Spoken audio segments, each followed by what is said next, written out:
You may have been aware that over the past few years, and more so recently, a considerable amount of critical commentary has been aimed at the theory of high intensity, even me personally. In effect, a number of people have been saying, how could anybody be so damn dumb? How could Mentzer believe that only one set could possibly be enough?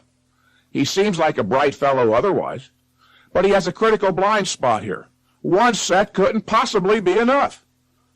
And the reason that they are having a difficult time grasping that such might be possible is that they have allowed themselves to become mindlessly hypnotized by the mere number itself, the number one. They just hate the number one here. And I must say, I'd rather have $100 than $1 too. But then, we're not talking about economics or personal finances either. The context is exercise science. What these individuals have failed to do, listener, is what you and I are about to do, and that is to forget the number one and instead look at the nature. The key term is nature. Look at the nature of what that one thing is. You see the distinction. Forget the number one and look at the nature of what that one thing is. Were you to point out to these same individuals that there are those who may require only one, again the unit or number one, 1 hour of exposure to high-intensity sunlight stress to develop a suntan, they might be surprised it's still the number one. If you don't like the number one, you could alter the standard of notation. Instead of 1 hour of high-intensity sunlight, you might say 100 zillion photon units of light, a very large number. Or instead of one set, you could say 100 units of intensity. You may know of the top bodybuilder Flex Wheeler. Flex trains at Gold's Gym in Venice, California, again where I conduct my personal training business.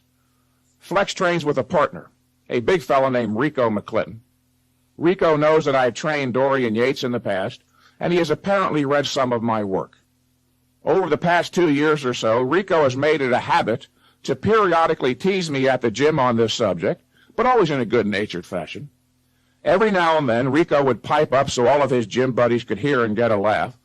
Hey, Mentzer, he would say, you still believe that crap only one set is all you need to grow? And at different times, I would use varying analogies to jog his thinking, to provide Rico with a different perspective on the issue. Things like, well, Rico, it only takes one bullet to kill a person, so why can't one set be adequate to stimulate growth? Or on another occasion, it only takes one well-placed blow from a hammer to stimulate the explosion of a stick of dynamite, with no number of lesser blows having the same effect. And he was never impressed by such. Then here recently he said it again. Mike, you really believe that stuff, don't you? It only takes one set to stimulate growth. Now, I did note this time at least Rico was using the proper terminology, stimulate growth. In fact, he seemed more sincere about the issue. This time, however, I stopped Rico cold, providing him with what just may be the perfect analogy. Rico, I said, only one sperm was required from your daddy to stimulate the growth of your mother's egg into a fully fashioned human baby, namely you. Only one sperm, literally, to stimulate the growth of all of your skeletal muscles, and your skeleton, in fact, also your skin, guts, hair, brains, and so forth. Rico was highly impressed and said, Mike, you got me with that one. Nothing more to say. I'll never bother you about it again. What I did was give Rico a new perspective on the issue of number one. And what I'm asking you, the listener, to do is to discard what you thought you knew and take a fresh, new, unobstructed look at this subject. Often, when taking a new client through a workout, he'll note the fact that I have him performing but one set per exercise, whereupon he'll ask, but Mike, you only have me doing one set. I feel like I should do another set. And I respond to the effect that the feeling he has is fear, specifically a fear that he hasn't performed enough exercise to stimulate growth.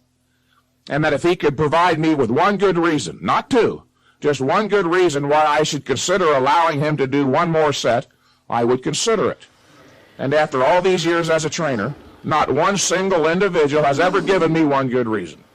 And that is the issue, listener, precisely how many sets one should perform.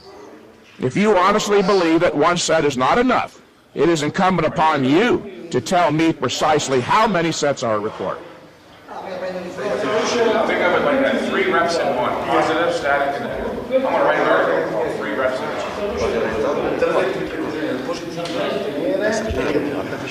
It's not just 1 rep, it's 3 in 1. See, people only think of a set.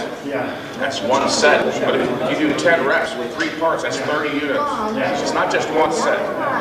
3 reps in 1. Positive, static. If you do 10 reps, that's 30 units. Not just 1 set. See that they don't look at the nature of it.